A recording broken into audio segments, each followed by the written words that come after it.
How is it going, everyone? The PlayStation Store is wrapping up its Ready, Set, Play sale, and we are here to highlight some final deals, but these are the deals that really require you to open up another line of credit. These games are a little bit on the pricier side, and they're well above $20 in a lot of cases. Remember, with these deals, it's worthwhile to go over them because there are certain games that just won't hit south of $20. Like, there are games in this list that have been out for like 4 years and they're still not south of 20 bucks. But, you know, with these games, I always like to mention, probably have an idea to play them in the relative near future because there's always the potential that they could go cheaper because they have the room. The floor can go lower for a lot of these games, if you get what I'm saying. And there is always that possibility they could be a PlayStation Plus title and then you guys feel even extra screwed over. With that being said, got about 13, 14 deals in this video, so let's just get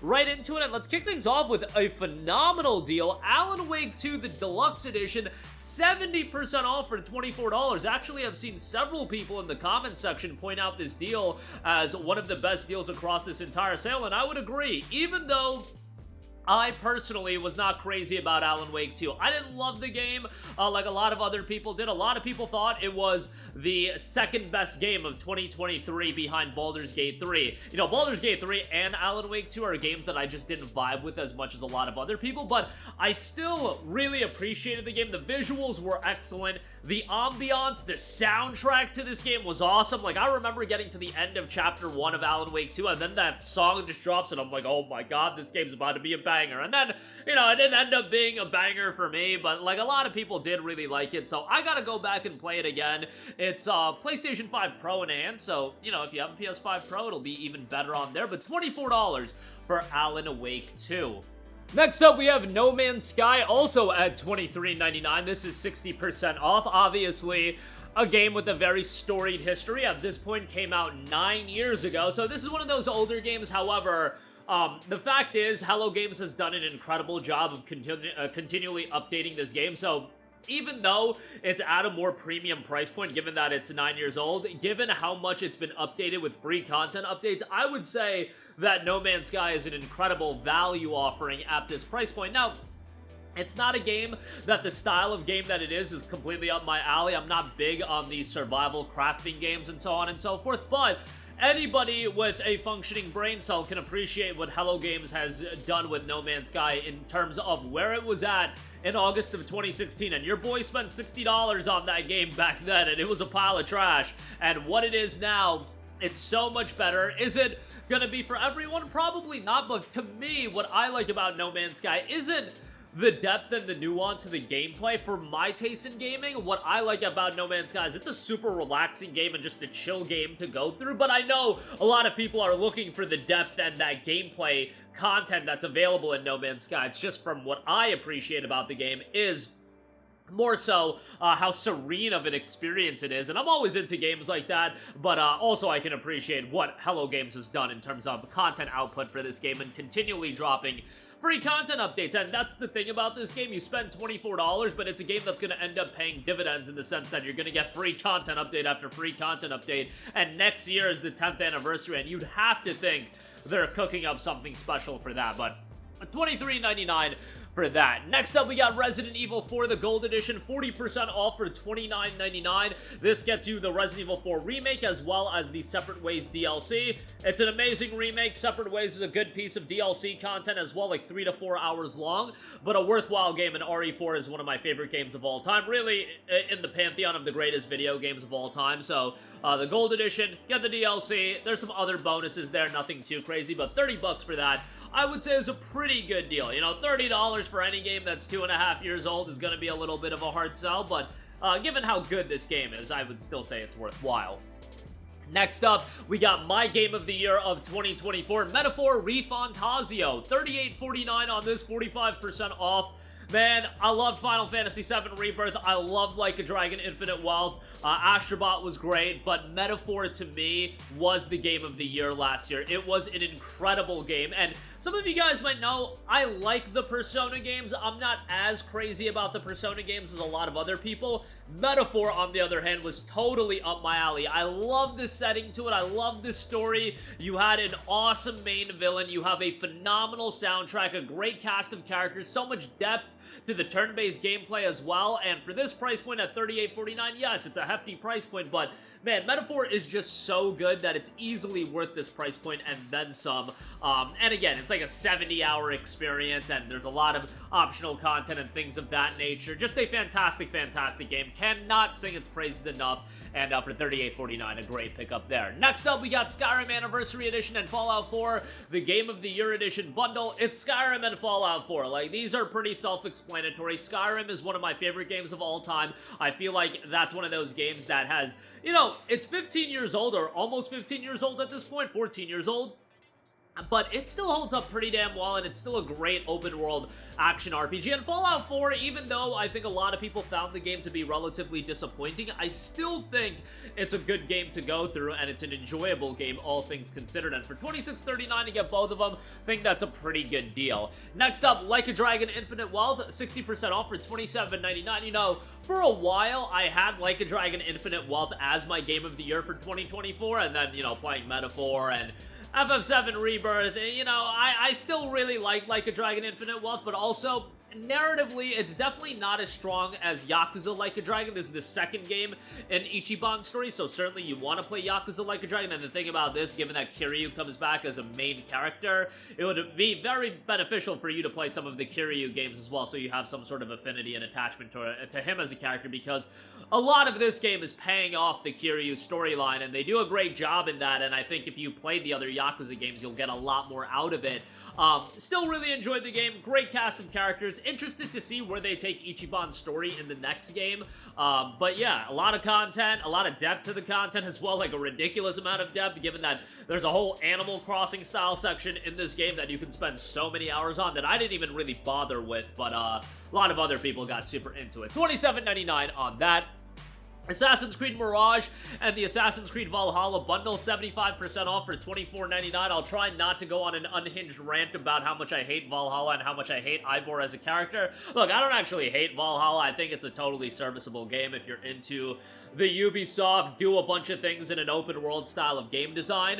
Assassin's Creed Mirage I really did enjoy. You know, that smaller scale Assassin's Creed experience, totally up my alley, and I wish we got more games like that than the bloatedness of like a Valhalla. But Mirage I really did dig, and it's getting free story content later this year, so that's awesome as well. Good time to pick that up. Essentially, you're paying $15 for Mirage here, and you're paying $10 for Valhalla, and I think that's pretty good. You don't get the DLC with Valhalla, of course, but, you know, you don't need the DLC. Let's just put it that way. You don't need the DLC, so $25 on that. Next up, we got Ratchet and Clank Rift Apart, $29.39 on this. You know, to me, it's a bummer how much Ratchet has been iced as an IP. I mean, there are so many IPs that PlayStation has at its disposal that's just been iced.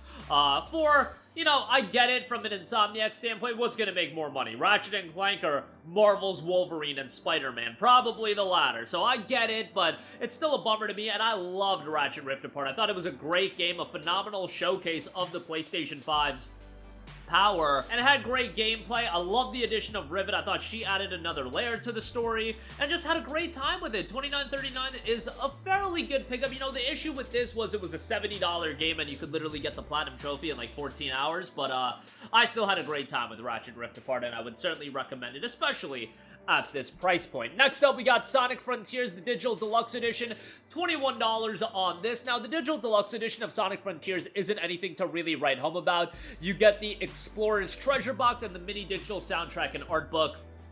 But, yeah, Sonic Frontiers is a great game. Definitely has some room for improvement, but I think they're going to do that in the follow-up title to this, and you kind of saw some of that come together in Sonic X Shadow Generations, but banger soundtrack, good gameplay, not great gameplay, and still a worthwhile game to go through, especially at this price point. I would give that a look. Tales of Grace's F Remastered, 35% off for $26. Tales of Grace is certainly not my favorite Tales of game, but still, for $26, it's a really good buy. And the thing about Tales of is it's such a consistent JRPG series. Like, all of the games are pretty damn good, and some of them are really, really good. Like, I would say Abyss is an excellent game, but, you know, Grace's F, I would probably put it, honestly, in, like, the bottom half of the Tales of games I've played, but that's still a really damn good game. Like, that's just how this franchise works. It's super consistent, and, narratively, it's pretty good, and they do a lot of nice updates and upgrades in the Remastered Edition. The Xillia remaster, very much looking forward to that. I grew up playing Xillia. Like, I picked up Xillia right when it came out, so, very much looking forward to revisiting that. But Grace is up here, $26 on that. Mega Man Battle Network Legacy Collection, 50% off for $29.99. Speaking of games I grew up on, like, Mega Man Battle Network was one of the very first franchises. Mega Man in general was one of the first franchises I got super into, but I sunk so much time into the Battle Network games. However, if you buy this collection, most of you guys naturally are going to start off with Battle Network 1, and these are Game Boy Advance games, so they're all dated to an extent. Battle Network 1, from a design standpoint, oh my goodness, is it, like, atrocious at times. So, a lot of you guys are going to be pushed to damn near dropping the game and the series with Battle Network 1. If it gets to the point where you don't enjoy BN1, just jump to BN2, and I think they do so many improvements in Battle Network 2 that that game is much more worthwhile and really set the tempo for Battle Network going forward. BN1 is still a decent playthrough, and I had a fine time with it, but going back and playing it all these years later, I was like, oh, buddy, this is a problem. But nonetheless, $29.99 on that. I still think it's a pretty good pickup. Next up, gotta get some glazing in for the Legend of Heroes. I know Trails in the Sky first chapter is coming out, but you know what? Trails Through Daybreak is 30% off for $42, and these games always are gonna hold up in price. That's just how they go. You know, Cold Steel 4 is down to like $30, so maybe at some point Daybreak will get to that price territory, but Daybreak does kick off the Calvard arc, which, the thing is, a lot of people are gonna pick up the Sky remake, and I know they're going to be desperate to just continuing the franchise, and honestly, it might be a case of some people are going to want to jump around because, you know, are you going to wait for the sequel? Are you going to jump into the Crossbell arc? Like, no, you're not going to do that. You're going to probably play one of the newer games, but, you know, at this point, you probably should play Sky First Chapter, just wait for the sequel, wait for them to remake it all, and hopefully, by the time you call it a life on planet Earth, you'll have all the games accessible, and you'll make your way through them, but honestly, that's a daunting task. But Daybreak is awesome. Daybreak is probably my favorite Legend of Heroes game. I loved Van as a main character. I liked the cast a lot. I thought the story in Daybreak 1 was great. The gameplay refinements were awesome. And you know what? Once they bring the gameplay refinements into the Sky Trilogy and hopefully the Crossbell games as well, maybe one of those would take the mantle as my favorite Legend of Heroes game. But I thought Daybreak really elevated the franchise to another level. Had a great time with that. And lastly, another JRPG, a pair of JRPGs. Octopath Traveler 1 and 2, the bundle is $48.74. For all of you guys that want quality turn-based JRPGs, you got that in Octopath Traveler. A lot of depth to the characters, likable characters, great soundtrack. Visual aesthetics not going to be for everyone, but I love the HD 2D look, and $48.74 is pricey, but you're getting two super lengthy games here, so I think it's worthwhile on that end. But that is going to do it for me. Again, a lot of great deals across the board, and this sale is ending at the end of tomorrow, so this is your final opportunity to get some of these deals. Check out our other videos. That'll do it for me. Let me know all of your thoughts in the comment section down below. As always, sound off there. Thank you for watching, and goodbye. Hey guys, we hope you enjoyed the video, and if you did, make sure to hit the subscribe button, and if you're already subscribed, do us a favor and hit the bell icon. This way you'll be notified whenever we post a new video. That's the best way to keep up with all of our uploads, and we usually try to upload 2 videos a day. And with the bell icon hit, you'll be notified whenever we do upload a video. As always, thanks for watching.